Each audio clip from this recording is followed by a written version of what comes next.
Hello friends, कैसे हैं आप लोग। संविधान पर हमारी चर्चा जारी है। बहुत सारी शुभकामनाएं आपको। Very good evening. Surendra ji नमस्कार, कैसे हैं आप। हरिओम सिंह जी आपको भी बहुत सारी शुभकामनाएं। करण जी हेलो, कैसे हैं। सावित्री जी नमस्कार।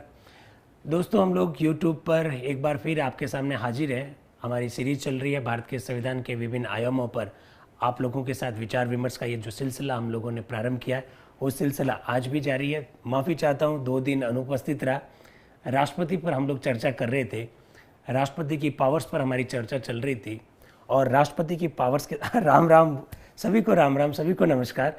राष्ट्रपति पर जो चर्चा चल रही थी, legislative powers of the president, राष्ट्रपति की व्यवस्थापिका संबंधी जो शक्तियाँ हैं उस पर हम लोग बात कर रहे थे। एक्चुअली मैं व्यवस्थापिका संबंधी शक्तियों को उस दिन मैंने जानबूझकर अधूरा छोड़ा था, ताकि मैं ये चाह रहा था कि व्यवस्थापिका संबंधी शक्तियों को हम लोग 2 चरणों में पढ़े, 2 भागों में पढ़े और एक एक कॉन्सेप्ट अपना क्लियर होना चाहिए। आज भी हम लोग केवल और केवल व्यवस्थापिका संबंधी शक्तियों की पर ही चर्चा करेंगे। बहुत सारे मित्र लोगों के प्रश्न मुझे दिख रहे हैं, आप चिंता मत कीजिए। आर्टिकल 72 पर भी बात करेंगे, सारे आर्टिकल्स पे बात करेंगे जो राष्ट्रपति से संबंधित है, आप चिंता ना करें। लेकिन जो भी बात करेंगे वो डिटेल में बात करेंगे। जो भी बात करेंगे उससे संबंधित जितने भी प्रश्न बन सकते हैं उन सब पर हम लोग चर्चा करना चाह रहे हैं। इसलिए अवधि जरूर कम है, लेकिन हम लोग चाहते हैं क्वालिटी में किसी प्रकार का कोई कॉम्प्रोमाइज़ नहीं हो, चाहे समय भले ही ज़्यादा लग जाए। तो दोस्तों, आज भी हम लोग चर्चा करेंगे राष्ट्रपति की लेजिस्लेटिव पावर्स के बारे में, व्यवस्थापिका संबंधी शक्तियों के बारे में। आपको बहुत क्लियर कर देता हूं, आज हम लोग व्यवस्थापिका संबंधी शक्तियों में 2 आर्टिकल को बहुत ढंग से पढ़ना चाहते हैं। एक भारतीय संविधान का अनुच्छेद 111 वो क्या कहता है उसके बारे में, और आज हम लोग चर्चा करेंगे आर्टिकल 1, 2, 3 अनुच्छेद 123 के तहत राष्ट्रपति जो अध्यादेश जारी करते हैं उसके बारे में आज हम लोग इस विषय पर चर्चा करेंगे। जरा देखिए, बहुत बारीकी से सुनना है। याद कीजिए, हम लोगों ने जब राष्ट्रपति टॉपिक स्टार्ट किया था तब आपको एक बात बताई थी, आर्टिकल 79।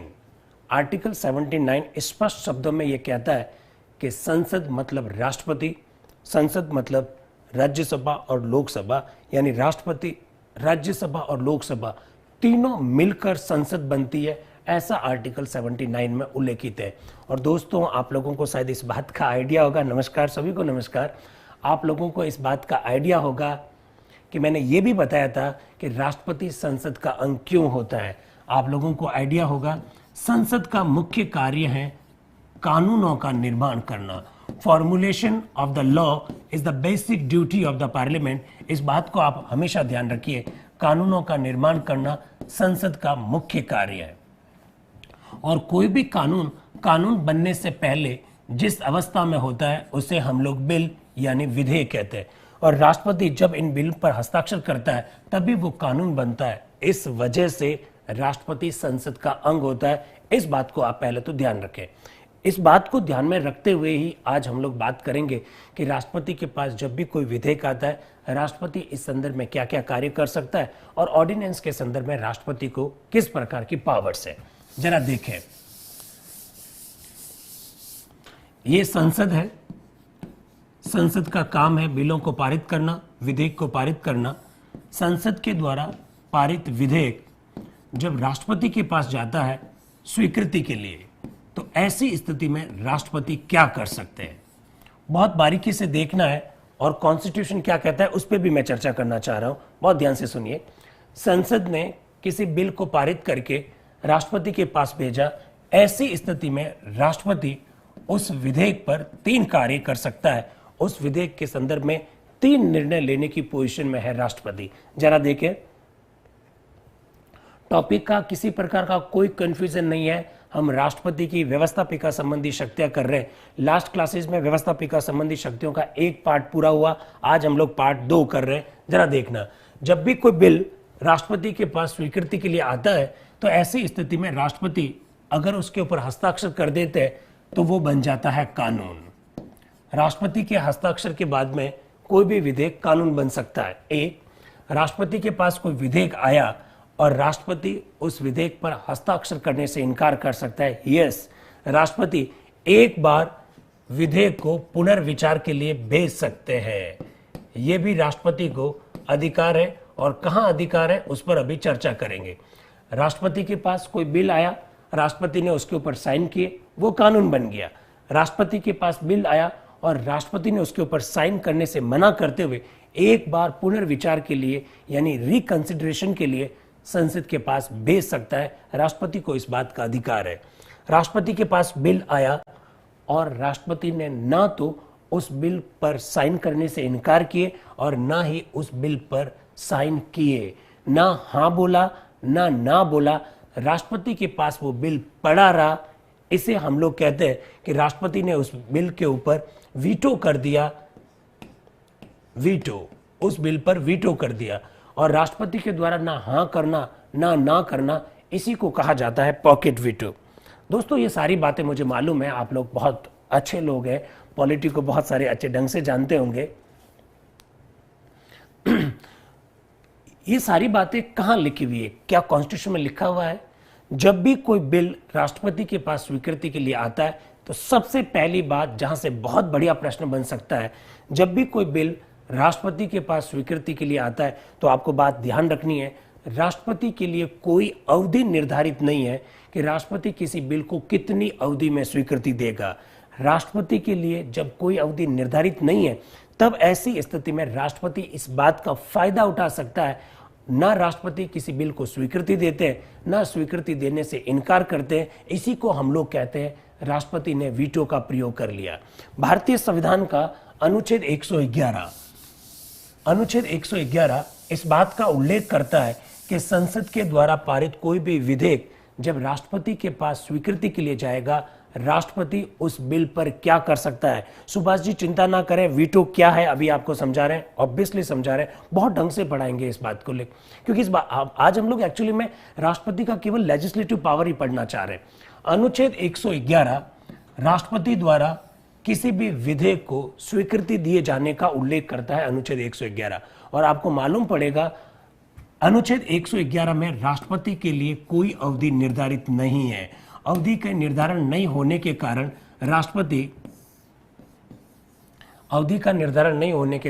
राष्ट्रपति इस बात का फायदा उठा सकता है कि वो बिल को ना स्वीकृति दे, ना स्वीकृति देने से इनकार करे। अब आपका जो प्रश्न है ये वीटो क्या होता है, तो बहुत ढंग से जरा सुन लीजिए।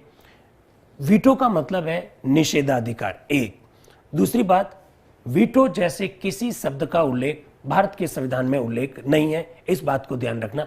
वीटो का मतलब हिंदी में निषेधाधिकार तो होता है, पर आप फिर भी मुझे कहेंगे नहीं, निषेधाधिकार का मतलब क्या हुआ? इसका मतलब यह हुआ कि संसद ने कोई बिल पारित किया और वो बिल कानून तब तक नहीं बन सकता जब तक राष्ट्रपति उसके ऊपर हस्ताक्षर नहीं करेंगे।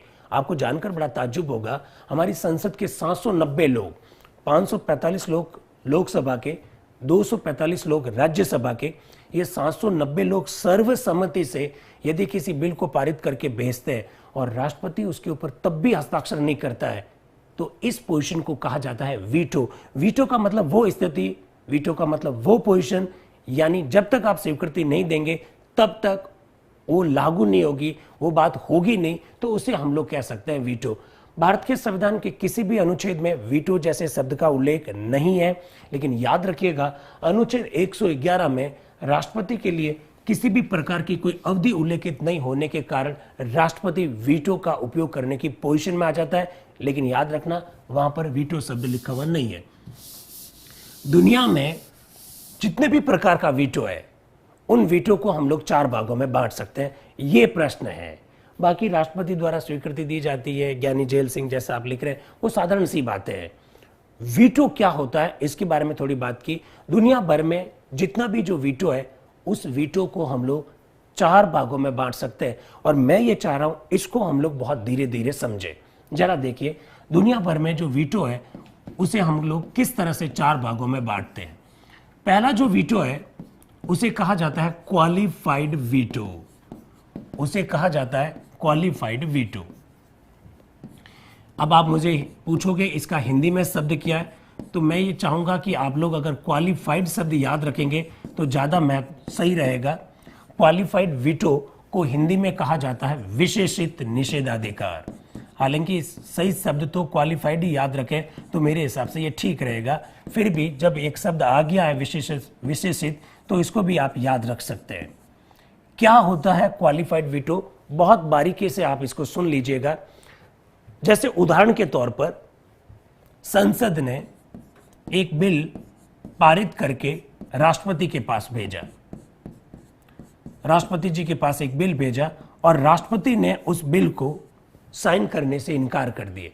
राष्ट्रपति जब किसी बिल पर साइन करने से इनकार करते हैं तो वो बिल वापस जाएगा संसद के पास, और यदि संसद के दोनों सदन अपने 2/3 बहुमत से उस बिल को पारित करके भेजेंगे तो ही राष्ट्रपति उस बिल पर हस्ताक्षर करेगा। इसे कहा जाता है क्वालिफाइड वीटो यानी विशेषित निषेधाधिकार। वापस सुनिए, मुझे मालूम है बहुत सारी दिक्कत आपको आ सकती है। मैं राजवीर जी सिलेबस पूरा करवाएंगे, ऑब्वियसली पूरा कराएंगे। यस, बातचीत हुई है, पूरा कॉन्स्टिट्यूशन, सिलेबस नहीं, कॉन्स्टिट्यूशन से संबंधित सारे पक्ष। जरा इसको देखिए, क्वालिफाइड वीटो क्या होता है। संसद जब कोई बिल राष्ट्रपति के पास स्वीकृति के लिए भेजती है, राष्ट्रपति उस बिल पर स्वीकृति देने से इनकार कर देता है तो वो बिल वापस संसद के पास जाता है, और संसद के दोनों हाउस, संसद के दोनों सदन यदि अपनी कुल सदस्य संख्या के 2/3 बहुमत से उस बिल को पारित करके वापस भेजेंगे तो ही राष्ट्रपति उस पर हस्ताक्षर करेगा, अन्यथा राष्ट्रपति हस्ताक्षर नहीं करेगा।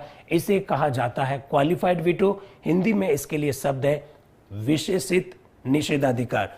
दोस्तों, आपको यह याद रखना है, क्वालिफाइड वीटो भारत के राष्ट्रपति को प्राप्त नहीं है। यही सबसे बढ़िया प्रश्न बनता है। क्वालिफाइड वीटो अमेरिका के राष्ट्रपति को प्राप्त है। अमेरिका में जो संसद है, जिसे वहां पर कांग्रेस कहा जाता है, कांग्रेस के दोनों हाउस जब आवाज को बढ़ाना है, यस, मैं आवाज को थोड़ा जोर से बोल लेता हूं। कांग्रेस के दोनों सदन, वहां पर जो कांग्रेस है उसके जो दोनों हाउस है, वो यदि किसी बिल को पारित करके राष्ट्रपति के पास भेजती है और राष्ट्रपति यदि उस बिल पर साइन करने से मना करता है और कांग्रेस के दोनों सदन अगर 2/3 बहुमत से उस प्रस्ताव को पारित करके वापस भेजते हैं तो अमेरिका के राष्ट्रपति को उस बिल पर साइन करने होते हैं। अमेरिका के राष्ट्रपति को क्वालिफाइड वीटो प्राप्त है। भारत के राष्ट्रपति को किसी प्रकार का क्वालिफाइड वीटो प्राप्त नहीं है। यह पहला प्रश्न बनता है, बहुत ढंग से इसको ध्यान रखिएगा। हम लोग वीटो पढ़ रहे हैं, वीटो के अंतर्गत दूसरे प्रकार का जो वीटो है उसको जरा देखिए। दूसरे प्रकार के वीटो को अंग्रेजी में कहा जाता है एब्सोल्यूट वीटो, एब्सोल्यूट वीटो, और उसका मतलब हिंदी में होता है आत्यांतिक निषेधाधिकार। एब्सोल्यूट वीटो क्या होता है, जरा इसको भी सुन लीजिएगा। और भारत के राष्ट्रपति को एब्सोल्यूट वीटो प्राप्त है या नहीं है, इसके बारे में भी हम लोग चर्चा कर लेते हैं। एब्सोल्यूट वीटो का मतलब है संसद ने, धीरे धीरे बोलता हूं, संसद ने कोई बिल पारित करके राष्ट्रपति के पास भेजा और राष्ट्रपति ने उस बिल पर साइन करने से मना कर दिया। राष्ट्रपति ने यदि साइन करने से मना कर दिया तो ऐसी स्थिति में वो बिल सदैव के लिए खत्म हो जाएगा, वापस वो बिल कभी भी राष्ट्रपति के पास नहीं आएगा। इसे कहा जाता है एब्सोल्यूट वीटो, यानी मैंने मना कर दिया, इसका मतलब मना ही है, अब वो बिल कभी भी कानून नहीं बनेगा। इसे कहा जाता है आत्यांतिक निषेधाधिकार, एब्सोल्यूट वीटो। अब आप मुझसे एक प्रश्न पूछोगे कि भारत के राष्ट्रपति को एब्सोल्यूट वीटो प्राप्त है या नहीं है। मैं आप लोगों से प्रश्न पूछ लेता हूं, भारत के राष्ट्रपति को क्या एब्सोल्यूट वीटो यानी आत्यांतिक निषेधाधिकार प्राप्त है? जरा जवाब दीजिए मुझे, मैं आपके जवाब का इंतजार कर रहा हूं। कोई बात नहीं, जवाब नहीं आ रहा तो मैं बता देता हूं, भारत के राष्ट्रपति को एब्सोल्यूट वीटो प्राप्त है। इस बात को थोड़ा सा ध्यान रखिएगा। भारत के राष्ट्रपति को, ये टेक्निकल वाले थोड़ा इसको देखें, सारे लोग कह रहे हैं कि वॉल्यूम कम है, आवाज कम है। आप, मैं टेक्निकल फील्ड से निवेदन करता हूं आवाज को बढ़ाएं थोड़ा सा। भारत के राष्ट्रपति को एब्सोल्यूट वीटो प्राप्त है। आप कहेंगे ऐसे कैसे हो सकता है, जरा सुनिएगा। देश के प्रधानमंत्री अभी मोदी जी हैं, मैं उदाहरण देकर बता रहा हूं। एब्सोल्यूट वीटो भारत के राष्ट्रपति को प्राप्त है या नहीं है, इसको मैं, आप सारे लोग दोस्तों गलत हैं, गलत हैं। जो लोग नहीं कह रहे हैं वो सब गलत हैं। प्लीज इस कॉन्सेप्ट को बहुत ढंग से पढ़िएगा। एब्सोल्यूट वीटो भारत के राष्ट्रपति को प्राप्त नहीं है। आप जो जवाब दे रहे हैं वो गलत है। भारत के राष्ट्रपति को एब्सोल्यूट वीटो प्राप्त है। इसी को मैं पढ़ाने की, उसी को मैं समझाने की कोशिश कर रहा हूं। जरा देखिएगा इसको कैसे प्राप्त है। इस कॉन्सेप्ट को जरा देख लीजिए। देश के प्रधानमंत्री अभी कौन है? मोदी जी प्रधानमंत्री हैं। और दोस्तों आप लोग जानते हैं मार्च अप्रैल मई 2019 में हमारी लोकसभा के चुनाव प्रस्तावित है। 17वीं लोकसभा के चुनाव अप्रैल मई में होंगे, आप लोगों को पता है। उदाहरण के तौर पर मार्च 2019 में मोदी जी की सरकार भारत की संसद के दोनों हाउस से एक बिल पारित करके भेजती है मार्च 2019 में। बहुत ढंग से सुन लेना, मार्च 2019 में संसद के दोनों सदनों ने एक बिल पारित करके भेजा। राष्ट्रपति के पास वो बिल गया। राष्ट्रपति ने ना हाँ बोला बिल पर, ना बोला। राष्ट्रपति के पास वो बिल महीने भर से पड़ा है। अब देश में लोकसभा के चुनाव हो रहे हैं अप्रैल मई 2019 में लोकसभा के चुनाव हुए, और एक उदाहरण है केवल, इस चुनाव में मोदी जी की हार हो जाती है, मोदी जी सत्ता से बाहर हो जाते हैं और देश में नई सरकार बनती है मई 2019 में। वो जो नई सरकार बनी, वो नई सरकार राष्ट्रपति जी को यह कह सकती है कि जो पुरानी सरकार के द्वारा, पुरानी लोकसभा के द्वारा, पुरानी जो संसद है उसने जो बिल पारित करके भेजा है, आप उस पर साइन करने से मना कर दीजिए। राष्ट्रपति ऐसा कर सकते हैं और वो कहलाएगा एब्सोल्यूट वीटो। वो जो बिल मार्च 2019 में भारत की संसद के द्वारा पारित करके राष्ट्रपति के पास भेजा गया, राष्ट्रपति ने महीने भर बाद में उसको हाँ बोला या ना बोला, नहीं बोला। और जो नई सरकार आती है, नई सरकार के परामर्श पर राष्ट्रपति यदि ये कहते हैं कि उस बिल पर मैं साइन नहीं करूंगा या स्वीकृति देने से अगर इनकार करते हैं, तो इसे कहा जाता है एब्सोल्यूट वीटो। याद रखिएगा, भारत के राष्ट्रपति को एब्सोल्यूट वीटो प्राप्त है। अब मेरे हिसाब से कॉन्सेप्ट क्लियर हो गया होगा। आपके कॉन्सेप्ट क्लियर हुए ना? अब भारत के राष्ट्रपति एब्सोल्यूट वीटो का इस्तेमाल कर सकता है। और कब कर सकता है? कोई एक सरकार के समय का बिल पारित होकर गया, नई सरकार आ गई, नई सरकार के कहने पर राष्ट्रपति जो उस बिल पर हस्ताक्षर करने से इनकार कर देते हैं, उसे अस्वीकृत कर देते हैं, इसे कहा जाता है एब्सोल्यूट वीटो। तो थोड़ा सा ध्यान रखिएगा, एब्सोल्यूट वीटो भारत के राष्ट्रपति को प्राप्त है। ये तो हुआ दूसरे प्रकार का वीटो। अब जरा देखिए तीसरे प्रकार का वीटो।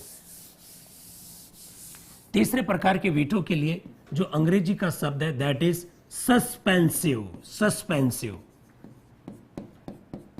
सस्पेंसिव वीटो हिंदी में कहा जाता है निलंबनकारी निषेधाधिकार। भारत के राष्ट्रपति को प्राप्त ये है या नहीं है, या निलंबनकारी निषेधाधिकार होता क्या है, इसको जरा सुनिएगा। देखिए, भारत की संसद ने एक बिल पारित करके राष्ट्रपति के पास भेजा। ध्यान से सुनना इसको, क्योंकि मुझे मालूम है किताबों में बहुत सारे कॉन्सेप्ट में थोड़ी सी दिक्कत है, कॉन्सेप्ट क्लियर नहीं हो पाते हैं। हमारी कोशिश भी यही है कि भारतीय संविधान के बारे में जितने कॉन्सेप्ट क्लियर हो सके उतना अपने लिए बढ़िया है, और हमारी कोशिश ये रहेगी कि इससे संबंधित सारे कॉन्सेप्ट को क्लियर करें। संसद ने कोई बिल पारित करके राष्ट्रपति जी के पास भेजा। राष्ट्रपति जी यदि उस बिल को एक बार पुनर्विचार के लिए भेजते हैं, और दोस्तों आपको आइडिया है, अभी थोड़ी देर पहले ही हमने चर्चा की, भारतीय संविधान का अनुच्छेद 111 ये कहता है कि राष्ट्रपति ऐसा कर सकते हैं, किसी विधेयक को एक बार पुनर्विचार के लिए भेज सकते हैं। संसद के द्वारा पारित किसी विधेयक को राष्ट्रपति ने एक बार पुनर्विचार के लिए भेजा, इसी को कहा जाता है सस्पेंसिव वीटो, यानी निलंबनकारी निषेधाधिकार। भारत का राष्ट्रपति निलंबनकारी निषेधाधिकार को उपयोग में लेता है। इस बात को आप थोड़ा सा ध्यान रखें। आप मुझसे प्रश्न पूछोगे कि हमसे प्रश्न क्या पूछा जाएगा एग्जाम में, प्रश्न क्या पूछा जा सकता है, जरा सुनिएगा। इनमें से कौन सा वीटो भारत के राष्ट्रपति को प्राप्त नहीं है? Qualified veto, absolute veto, suspensive veto, pocket veto, इस तरह के 4 ऑप्शन आ सकते हैं। याद रखिएगा, क्वालिफाइड वीटो भारत के राष्ट्रपति को प्राप्त नहीं है। और जो लोग सिविल सर्विस की तैयारी कर रहे हैं, जो लोग आरएस की तैयारी कर रहे हैं, जिन लोगों का 3 जून को आईएएस का सिविल सर्विस का पेपर है, उन साथियों को मैं बताना चाहता हूं, आप लोगों से प्रश्न इस तरह का सीधा प्रश्न नहीं आएगा। आपके सामने आएगा 4 प्रकार के वीटो लिखे हुए आएंगे, 4 प्रकार की स्थितियां लिखी आएगी, आपको उनको मैच करना है। मैं वापस रिपीट कर देता हूं, क्वालिफाइड वीटो का मतलब है राष्ट्रपति द्वारा स्वीकृति देने से किसी विधेयक को इनकार करने पर यदि संसद के दोनों हाउस 2/3 बहुमत से विधेयक पारित करके भेजेंगे तो ही राष्ट्रपति उस पर हस्ताक्षर करेगा, अन्यथा हस्ताक्षर नहीं करेगा। That is qualified veto, Bharat के राष्ट्रपति को प्राप्त नहीं है। Second is absolute veto. राष्ट्रपति जी ने मना कर दिया, इसका मतलब मना, अब वो बिल कभी भी कानून नहीं बनेगा। That is absolute veto Bharat के राष्ट्रपति को प्राप्त है। सस्पेंसिव वीटो का मतलब है राष्ट्रपति एक बार किसी विधेयक को पुनर्विचार के लिए भेज सकते हैं। That is suspensive veto Bharat के राष्ट्रपति को प्राप्त है। और अगर आप कहें तो एक एग्जाम्पल भी बताया जा सकता है। याद करिए दोस्तों, वर्ष 2006 की बात है। डॉक्टर एपीजे अब्दुल कलाम साहब देश के राष्ट्रपति हुआ करते थे। और आपको शायद ये भी आइडिया होगा, Jaya Bachchan versus union of the India, Jaya Bachchan बनाम भारत संघ 2006 के मामले में जया बच्चन की राज्यसभा की जो सदस्यता समाप्त की गई लाभ के पद के मामले में, उस मामले में सुप्रीम कोर्ट का जो निर्णय आया, उस निर्णय के बाद में बहुत सारे सांसदों पर, हमारे मेंबर ऑफ द जो पार्लियामेंट है, उन सांसदों पर उनकी सदस्यता की समाप्त होने की तलवार लटक गई थी। बहुत सारे सांसद थे जो सारी पार्टियों से संबंधित थे। वो सांसद किसी न किसी पद पर थे, लाभ के पद पर थे। उनकी जब मेंबरशिप समाप्त होने की कगार पर खड़े हो गए वे लोग, तो ऐसी स्थिति में डॉक्टर मनमोहन सिंह जी की सरकार ने एक बिल पारित किया, संसद ने एक बिल पारित किया और कुछ पदों को लाभ के पद के दायरे से बाहर किया गया था। लाभ के पद के दायरे से कुछ पदों को बाहर करने के लिए एक बिल पारित किया गया 2006 में, और वो बिल राष्ट्रपति जी के पास स्वीकृति के लिए गया। आपको जानकर ताज्जुब होगा, एपीजे अब्दुल कलाम साहब बड़े हिचके, उस बिल पर साइन उन्होंने नहीं किए। उन्होंने उस बिल को पुनर्विचार के लिए भेज दिया। ये अपना आप में एक बहुत बड़ी घटना थी। राष्ट्रपति जी ने ऐसा किया, भारतीय संविधान के अनुच्छेद 111 के तहत किया। राष्ट्रपति ने जो बिल भेजा पुनर्विचार के लिए, तुरंत संसद ने उस बिल को वापस पारित किया, और वापस पारित करने के बाद में वो बिल राष्ट्रपति जी के पास आया और राष्ट्रपति ने उस बिल को स्वीकृति दे दी। तो ये सस्पेंसिव वीटो का एक बहुत बड़ा उदाहरण है। डॉक्टर एपीजे अब्दुल कलाम साहब ने इस वीटो का एक बार इस्तेमाल किया था। इस बात को भी थोड़ा सा आप ध्यान रखें। और भारतीय संविधान का अनुच्छेद 111 राष्ट्रपति को इस बात का अधिकार देता है कि वो विधेयक को एक बार पुनर्विचार के लिए भेज सकते हैं। चौथा प्रकार का जो वीटो है उसे कहा जाता है पॉकेट वीटो। उसे पॉकेट वीटो कहा जाता है, और हिंदी में हम लोग कहते हैं जेबी निषेधाधिकार। दोस्तों, ये वो स्थिति है जब संसद किसी बिल को पारित करके राष्ट्रपति के पास भेजती है, और राष्ट्रपति ना तो हाँ कहते हैं और ना कहते हैं। इस प्रकार की स्थिति को हम लोग कहते हैं पॉकेट वीटो। और मैंने आपको स्पष्ट कर दिया, भारतीय संविधान का अनुच्छेद 111 राष्ट्रपति के लिए जब कोई अवधि निर्धारित नहीं करता है, तो ऐसी स्थिति में राष्ट्रपति इस वीटो का इस्तेमाल कर सकते हैं। भारत के राष्ट्रपति ने इस प्रकार के वीटो का इस्तेमाल किया है। कुछ मित्र लोग अभी बता रहे थे, वो एकदम सही कह रहे थे। 1986 में जब ज्ञानी जेल सिंह देश के राष्ट्रपति हुआ करते थे, उन्होंने इंडियन पोस्ट ऑफिस बिल, ज्ञानी जेल सिंह ने भारतीय डाकघर विधेयक, देश के प्रधानमंत्री हुआ करते थे उस समय राजीव गांधी की सरकार के द्वारा एक बिल पारित किया गया था जिसका नाम था इंडियन पोस्ट ऑफिस बिल, भारतीय डाकघर विधेयक। ये जो बिल था, ये बिल डाकिया को यानी पोस्टमैन को इस बात का अधिकार देता था कि वो कोई भी लिफाफा खोलकर देख सकता है। राष्ट्रपति जी ज्ञानी जेल सिंह जो थे उस समय, उन्होंने कहा यह अनुच्छेद 21 के अंतर्गत जीने का जो अधिकार है उसमें हमारी निजता का भी अधिकार है। ये बिल निजता के अधिकार का उल्लंघन करता है। तो ना उन्होंने हाँ बोला, ना उन्होंने ना बोला। ये एग्जाम्पल है पॉकेट वीटो का। भारत का राष्ट्रपति इस प्रकार के वीटो का इस्तेमाल कर सकता है। इसको भी आप थोड़ा सा ध्यान रखें। अब देखिए, मैं जब बार बार ये कहता हूं किसी भी प्रकार के विधेयक को राष्ट्रपति वीटो का प्रयोग कर सकते हैं, पुनर्विचार के लिए भेज सकते हैं, तो थोड़ा सा कॉन्सेप्ट अपना क्लियर होना चाहिए। इस संदर्भ में दो अपवाद है, वो मनी बिल नहीं होना चाहिए, आगे हम लोग बात करेंगे धन विधेयक क्या होता है। और दूसरी बात देखिए, संविधान संशोधन विधेयक अगर है, कॉन्स्टिट्यूशनल अमेंडमेंट बिल अगर है, हमारी संसद ने यदि संविधान संशोधन के संदर्भ में किसी विधेयक को पारित किया है, तो दोस्तों इस बात को ध्यान रखना, संविधान संशोधन विधेयक पर राष्ट्रपति वीटो का उपयोग नहीं कर सकता है। बहुत बारीकी से सुनिएगा, कॉन्स्टिट्यूशनल अमेंडमेंट बिल पर राष्ट्रपति वीटो का उपयोग नहीं कर सकता है, एक, और ना ही कॉन्स्टिट्यूशनल अमेंडमेंट बिल को राष्ट्रपति पुनर्विचार के लिए भेज सकते हैं। आप मुझे कहेंगे ऐसे कैसे हो गया, क्या ये कॉन्स्टिट्यूशन में लिखा हुआ है? यस, भारतीय संविधान का अनुच्छेद 368 क्या कहता है, बहुत बारीकी से सुनिएगा। 24वां संविधान संशोधन 1971 में हुआ था। अनुच्छेद 368 एक्चुअली में संविधान में संशोधन किस तरह से होगा, संविधान संशोधन की प्रक्रिया का उल्लेख करता है। अनुच्छेद 368 ये भी बताता है कि संविधान में संशोधन करने की पावर संसद के पास होगी। और दोस्तों, आपको जानकर और अच्छा लगेगा, अनुच्छेद 368 में 24वें संविधान संशोधन 1971 के द्वारा, इंदिरा जी देश की प्रधानमंत्री थी उस समय, 24वें संविधान संशोधन द्वारा 1971 में अनुच्छेद 368 में यह प्रावधान किया गया था कि संविधान संशोधन विधेयकों को राष्ट्रपति अनिवार्य रूप से अपनी स्वीकृति देंगे। इसका मतलब है संविधान संशोधन विधेयकों को वो कभी भी पुनर्विचार के लिए नहीं भेज सकते, कभी भी वीटो का उपयोग राष्ट्रपति नहीं कर सकते। 24वें संविधान संशोधन द्वारा 1971 में यह प्रावधान किया गया। और जो दोस्त लोग आरएस का एग्जाम दे रहे हैं उन लोगों को आइडिया होगा, वर्ष 2015 का जो आरएस प्री का पेपर हुआ उसमें यह प्रश्न पूछा जा चुका है, संविधान संशोधन विधेयकों के संदर्भ में राष्ट्रपति की वीटो पावर को समाप्त कौन से अमेंडमेंट के द्वारा किया गया था। तो याद रखिएगा, 24वें संविधान संशोधन के द्वारा राष्ट्रपति की इस वीटो पावर को समाप्त किया गया। तो लेजिस्लेटिव पावर्स में हम लोगों ने देखा कि राष्ट्रपति किस तरह से विधेयकों को अपनी स्वीकृति देता है।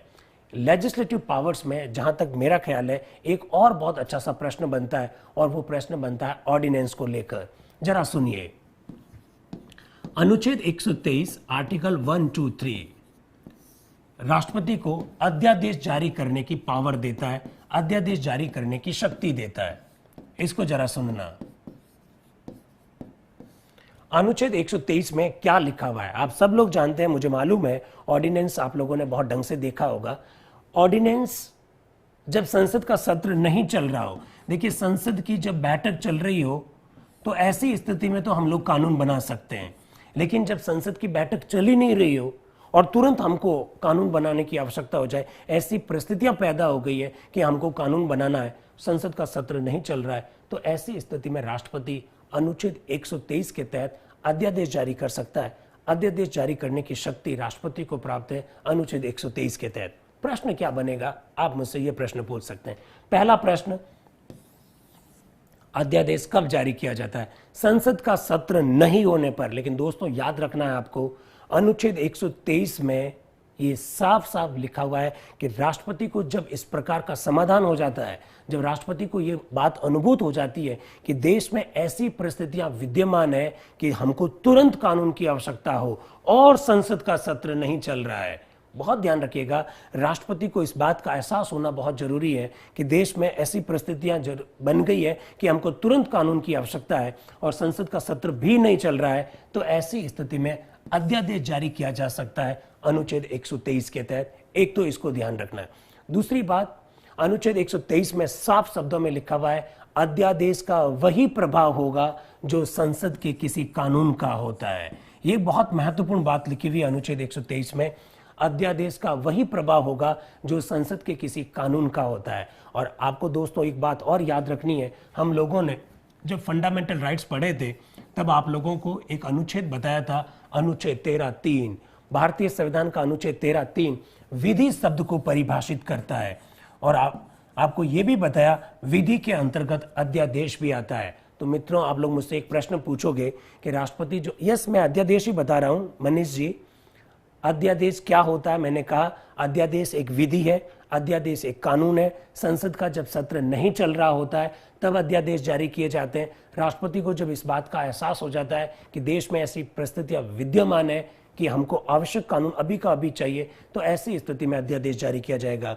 प्रमोद जी, ये 6 माह की अवधि कहां से लेकर आ रहे हैं? हम उस पर भी चर्चा करना चाहते हैं। 6 माह की अवधि सही नहीं है। अनुच्छेद 13(3) ये कहता है अध्यादेश भी विधि है, इसलिए एक बात बहुत ढंग से क्लियर करना चाहता हूं, जब अध्यादेश भी एक विधि है तो ऑर्डिनेंस यानी अध्यादेश को भी कोर्ट में चैलेंज किया जा सकता है। कोर्ट में न केवल चैलेंज किया जा सकता है, बल्कि अगर कोर्ट को ऐसा लगता है कि वो संविधान के खिलाफ में, संविधान की आधारभूत संरचना का उल्लंघन करता है, तो ऐसी स्थिति में अध्यादेश को भी सुप्रीम कोर्ट या भारत की न्यायपालिका उसे रद्द कर सकती है। अध्यादेश वाद योग्य है, अध्यादेश का न्यायिक पुनरावलोकन किया जा सकता है, मेरा कहने का अभिप्राय ये है। और देखिए, ये जो मित्र लोग 6 महीने लिख रहे हैं, मैं उनको थोड़ा सा क्लियर करना चाहता हूं। कॉन्स्टिट्यूशन में साफ शब्दों में लिखा हुआ है, अनुच्छेद 123 में साफ शब्दों में लिखा हुआ है, अध्यादेश की अवधि जो है वो 6 सप्ताह होती है। ये 6 सप्ताह के लिए अध्यादेश जारी किया जाता है। अब जो प्रश्न है, ये 6 महीने की बात क्यों कर रहे हैं दोस्त लोग, और 6 सप्ताह कॉन्स्टिट्यूशन में जो लिखा हुआ है उसका क्या मतलब है, इसको भी थोड़ा सा देख लेते हैं। रितु जी चिंता मत करिए, राष्ट्रपति अकेला जारी करेगा या किसी की सलाह से लेगा। रितु जी, हम लोगों ने बहुत ढंग से बात कर रखी है कि राष्ट्रपति मंत्री परिषद के परामर्श पर कार्य करता है, तो ऐसी स्थिति में राष्ट्रपति अपने विवेक से किसी भी प्रकार का अध्यादेश जारी नहीं करता है। इस बात को ध्यान रखिए, राष्ट्रपति मंत्री परिषद की सलाह पर ही अध्यादेश को जारी करेगा। अनुच्छेद 123 ये कहता है अध्यादेश की अवधि 6 सप्ताह होती है।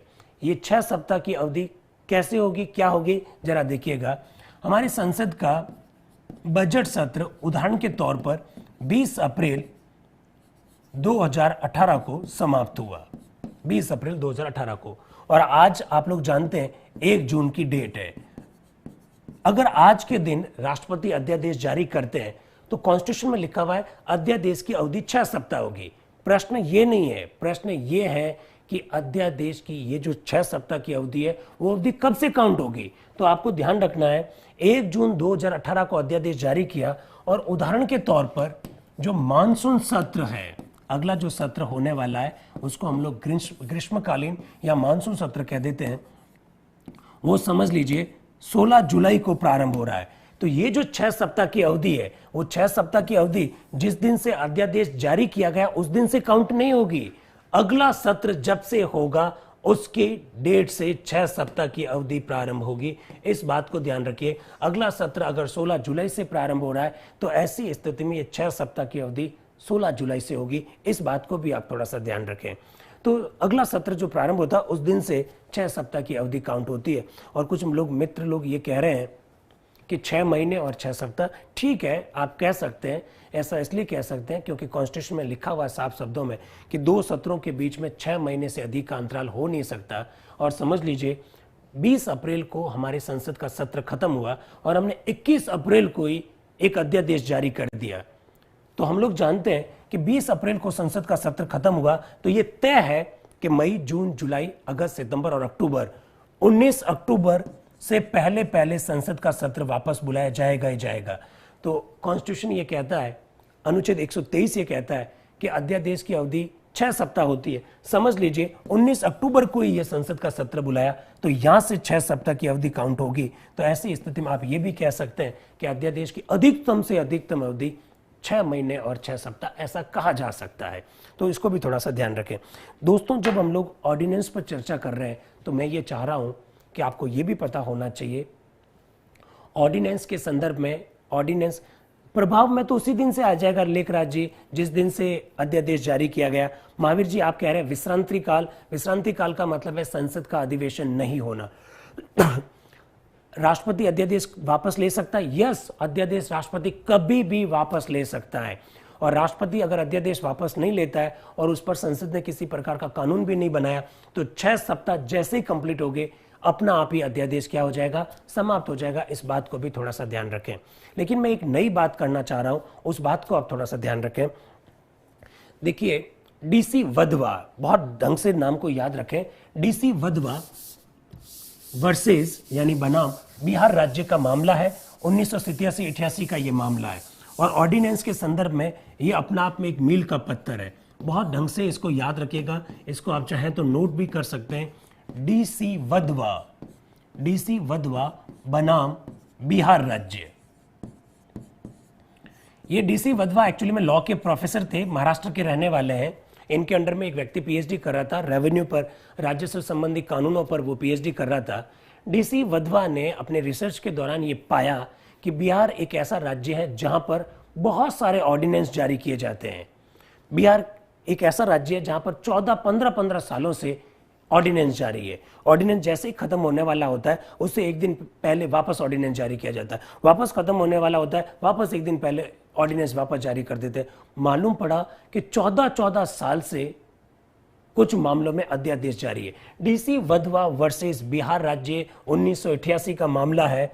इस मामले में सुप्रीम कोर्ट ने जो बातें कही वो बहुत ध्यान से सुनिए। सिविल सर्विस और आरएस की तैयारी करने वाले विद्यार्थी खास तौर पर सुने, वहां से बहुत अच्छा प्रश्न पूछा जा सकता है। डीसी वधवा बनाम बिहार राज्य के मामले में सुप्रीम कोर्ट ने साफ शब्दों में कहा, ये बार बार जो अध्यादेश आप जारी करते हो ये संसदीय शासन व्यवस्था के साथ फ्रॉड है, धोखाधड़ी है। मित्रों, कोई भी कानून बनना चाहिए वो संसद के माध्यम से बनना चाहिए। संसद एक ऐसी जगह है जहां पर पक्ष और विपक्ष दोनों के लोग होते हैं। वहां से होते हुए अगर कोई कानून बनता है उसकी मेरिट डीमेरिट दोनों पर चर्चा की जा सकती है। सत्ता पक्ष और विपक्ष दोनों के लोगों के विचारों को जान लिया जाता है। अगर आप ऑर्डिनेंस जारी करवा के अगर देश को चलाना चाहते हैं तो ये गलत है। Parliamentary system of the government के साथ ये धोखाधड़ी है, फ्रॉड है। इस मामले में सुप्रीम कोर्ट ने यही कहा था और उन्होंने एक शब्द का प्रयोग किया, अध्यादेश राज। आप अध्यादेश राज नहीं चला सकते हैं। तो अध्यादेश आप विषम परिस्थितियों में जारी कीजिए, अध्यादेश को आप रूटीन मत बनाइए। एक मित्र अभी पूछ रहे थे कि विश्रांति काल, हाँ, संसद का जब अधिवेशन नहीं हो रहा है तभी आप अध्यादेश जारी करें। दोस्तों, पार्लियामेंट से संबंधित जो पावर्स है राष्ट्रपति की, जिसे हम लोग लेजिस्लेटिव पावर्स कहते हैं, उसके बारे में हम लोगों ने चर्चा की। हमारी ये चर्चा आगे भी जारी रहेगी। मैंने आपको बहुत ढंग से कह दिया है कि हम हर विषय पर, कॉन्स्टिट्यूशन के विषय पर चर्चा करना चाहते हैं। हम लोग कल वापस मिलेंगे। राष्ट्रपति की जो न्यायिक शक्तियां हैं, राष्ट्रपति की जो वित्तीय शक्तियां, फाइनेंशियल पावर्स और राष्ट्रपति की जो डिप्लोमेटिक पावर्स हैं, उनको हम लोग पढ़ेंगे। आप इसी तरह से यूट्यूब पर वीडियो को देखते रहें। आपके कमेंट्स मैं लगातार पढ़ रहा हूं, आप इसी तरह के कमेंट्स देते रहें। यस प्रमोद जी, अध्यादेश राज शब्द का प्रयोग किया था इस मामले में। क्या प्रश्न एक्चुअली में ऐसे पूछे जाते हैं। राष्ट्रपति अध्यादेश जारी करता है, 6 सप्ताह की अवधि होती है, अनुच्छेद 123 में इसका उल्लेख है। मित्रों, इन बातों से सिलेक्शन नहीं होता है। ये बातें आजकल सब विद्यार्थियों को पता होती है और आप लोग जानते हैं कंपटीशन बहुत टफ हो गया है, बहुत गला काट प्रतियोगिता हो रही है। ऐसी स्थिति में बहुत ढंग से अपने को पढ़ने की जरूरत है। इस बातों को आप थोड़ा सा ध्यान रखें। कल हम लोग राष्ट्रपति की अन्य शक्तियों पर बातचीत करेंगे। आप इसी तरह से वीडियो देखते रहें, यूट्यूब के वीडियो देखते रहें, लाइक करते रहें। Thank you very much, thank you and wish you all the best. Thank you. Click on the subscribe button to subscribe to our channel. Press the bell icon on the YouTube app and never miss another update.